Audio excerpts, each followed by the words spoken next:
ভালো আছেন? আলু কত করে চলতেছে আজকে?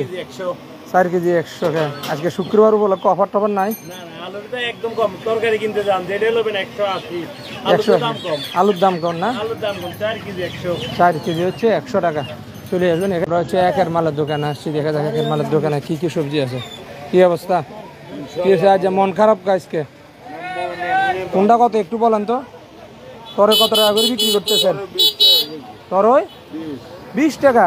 ঘটনা কি? তরে বলে আজকে 20 টাকা কেজি। এই যে দেখেন, তরে হচ্ছে 20 টাকা কেজি। তারপর হচ্ছে ঝিঙ্গা, ঝিঙ্গা হচ্ছে 50 টাকা কেজি। আর হচ্ছে এই যে সিন্নের বেগুন অনেকে খোঁজেন, একবার আমাদের দেশীয় আমাদের এলাকার সিন্নের বেগুন কত টাকা করে বিক্রি করতেছেন?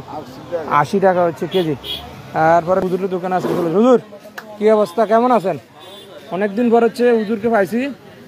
আর আমরা প্রায় সময় আসি হুজুরকে পাওয়া যায় না। হুজুর একটা দাম একটু বলেন তো, কোনটা কত টাকা করে বিক্রি করতেছেন আজকে? পটল কত টাকা করে চলতে আছে?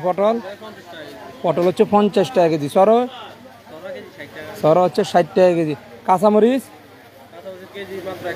কাঁচামরিচ হচ্ছে 160, একটু দাম কমছে না? কাঁচামরিচ হচ্ছে 160 টাকা কেজি। তারপর টমেটো কত করে চলতে আছে? টমেটো হচ্ছে 130। গাজর সেম 130 টাকা। তিতকলা কত করে চলতে আছে?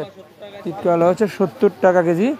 বরবটি দেখতেছি কত করে কেজি হচ্ছে? এখানে আধা কেজি 50 টাকা। যাদের বাজেট কম 50 টাকা দিয়ে হচ্ছে নিতে পারবেন। লেবু কত করে চলতেছে? লেবুর হালি হচ্ছে 20 টাকা। কাঁকরোল কেজি হচ্ছে 60। সবচেয়ে দামি সবজি কোনটা আজকে? টমেটো আর শশার দাম বাড়ছে না? মারফা অনেকে শশা বলে। এটা কত টাকা করে বিক্রি করতেছেন? হ্যাঁ, 80 টাকা হচ্ছে কেজি। তো এই ছিল আমাদের মিয়া বাজারের কাঁচা শাকসবজির আপডেট। সবাই ভালো থাকবেন, সুস্থ থাকবেন। লাইভটি ভালো লাগলে শেয়ার করে পাশে থাকবেন। আল্লাহ হাফেজ। জি আসসালামু আলাইকুম। আজ হচ্ছে সাপ্তাহিক শুক্রবারে আমাদের মিয়া বাজারে ঠিক পুরো ফার্স্ট থেকে আমরা আজকে লাইভটা শুরু করলাম। বিশেষ করে হচ্ছে যারা আমাদের লাইভগুলো দেখেন, অনেক প্রবাসী ভাইরা হচ্ছে সবচেয়ে বেশি শেয়ার করেন। কারণ প্রবাসী ভাইরা যখন মিয়া বাজার ভিডিওগুলো দেখেন, আপনাদের কাছে আলাদা একটা ফিলিংস, এটা আমি নিজেও বুঝি।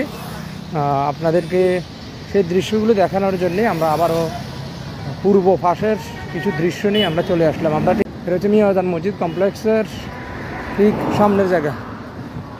সিএনজি রিক্সা কীভাবে দাঁড়িয়ে আছে দেখেন। আর এ পাশ দিয়ে হচ্ছে রাস্তা পারাপার দেখেন। সামনে হচ্ছে আমাদের ওভারব্রিজ থাকার পরও কিন্তু মানুষ জীবনের ঝুঁকি নিয়ে হচ্ছে রাস্তা পারাপার হচ্ছে। যেহেতু বন্ধের দিন, অনেকে আত্মীয় স্বজনের বাড়ি ঘুরোঘুরি করতেছে। তো সেই তুলনা হচ্ছে বাজার কিন্তু প্রচুর মানুষ দেখা যাচ্ছে। আমরা হচ্ছে 5টা দিয়ে হচ্ছে সরাসরি হচ্ছে প্রবেশ করবো।